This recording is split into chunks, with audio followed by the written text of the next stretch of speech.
നമ്മൾ ഇന്ന് ഉണ്ടാക്കാൻ പോകുന്നത് ഉള്ളിത്തീയലാണ്. അതിനായി ആദ്യമേ തന്നെ ചെറിയ ഉള്ളി ഒരു 25 ഇതുപോലെ എടുത്ത് വെച്ചിട്ടുണ്ട്. ഇതിപ്പോൾ 1.5 കപ്പ് തേങ്ങ ചിരകി വെച്ചിട്ടുണ്ട്. ഇത് നമുക്കിനി വറുത്തെടുത്തിട്ട് വരാം. ചട്ടി ചൂടാക്കിയിട്ട് അതിലേക്ക് തേങ്ങ തട്ടി കൊടുക്കണം. ഇത് വറുക്കുമ്പോൾ തന്നെ ഒരു ഉള്ളി ഇതുപോലെ ഇങ്ങനെ അരിഞ്ഞിട്ടിട്ടുണ്ട്, അതും കൂടെ ഇടാം. 1/2 ടീസ്പൂൺ ചെറിയ ജീരകവും കൂടെ ചേർത്ത് കൊടുത്തിട്ട് നമുക്ക് നല്ലപോലെ ചുമപ്പിച്ചെടുക്കാം.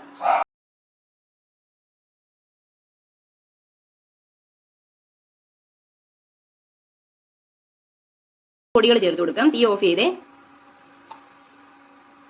1.5 ടീസ്പൂൺ കാശ്മീരി മുളക് പൊടി, 1.5 ടീസ്പൂൺ മല്ലിപ്പൊടി, 1/4 ടീസ്പൂൺ മഞ്ഞൾപ്പൊടി. നല്ലപോലെ അതിന്റെ പച്ചമണം മാറ്റണം. നമ്മളൊന്ന് വഴറ്റി കൊടുത്തു കഴിഞ്ഞിട്ട് ഇതിനെ തണുപ്പിക്കാൻ വേണ്ടി മാറ്റി വെക്കണം. ആദ്യം ചട്ടി ചൂടാക്കിയിട്ട് അതിലേക്ക് വെളിച്ചെണ്ണ ഒഴിച്ചു കൊടുക്കുക. 1 ടേബിൾ സ്പൂൺ വെളിച്ചെണ്ണയാണ് നമ്മളിപ്പോൾ ഒഴിച്ചു കൊടുത്തത്. എണ്ണ ചൂടാകുമ്പോഴേക്കും അതിലേക്ക് 1 ടീസ്പൂൺ കടുക് ഇട്ട് കൊടുക്കാം. കടുക് പൊട്ടുമ്പോഴേക്കും കുറച്ച് കറിവേപ്പിലയും വറ്റൽമുളകും കൂടി ചേർത്ത് കൊടുക്കാം. നമുക്ക് അരിഞ്ഞു മാറ്റി വെച്ച നമ്മുടെ ഉള്ളിയും കൂടി ചേർത്ത് കൊടുക്കാം.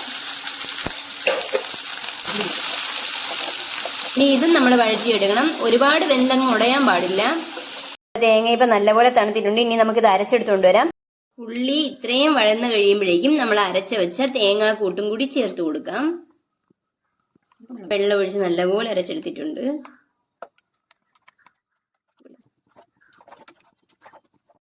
കുറച്ച് വെള്ളവും കൂടി ചേർത്ത് കൊടുക്കാം.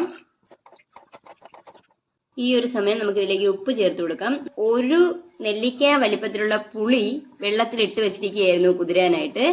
ഈ ഒരു സമയം നമ്മൾ അതും കൂടി പിഴിഞ്ഞൊഴിച്ചു കൊടുക്കാം. കറി നല്ലപോലെ വേണമെങ്കിൽ ഇനി നമുക്ക് വെള്ളം ചേർക്കാം. അതല്ല കുറുക്കി എടുക്കാനാണെങ്കിൽ നമുക്കിങ്ങനെ നല്ലപോലെ തിളച്ചിട്ട് എണ്ണ തെളിയുന്നത് വരെ നമുക്കിതിനെ വച്ചിരിക്കാം. നമ്മുടെ കറി ഇപ്പം തിളച്ച് എണ്ണ എല്ലാം എന്താ തെളിഞ്ഞ് പുറത്ത് കാണുന്നുണ്ട്. ഇതാണ് പാകം. ഇത്രയേ ഉള്ളൂ. നമുക്കിനി ഓഫ് ചെയ്ത് കൊടുക്കാം തീ.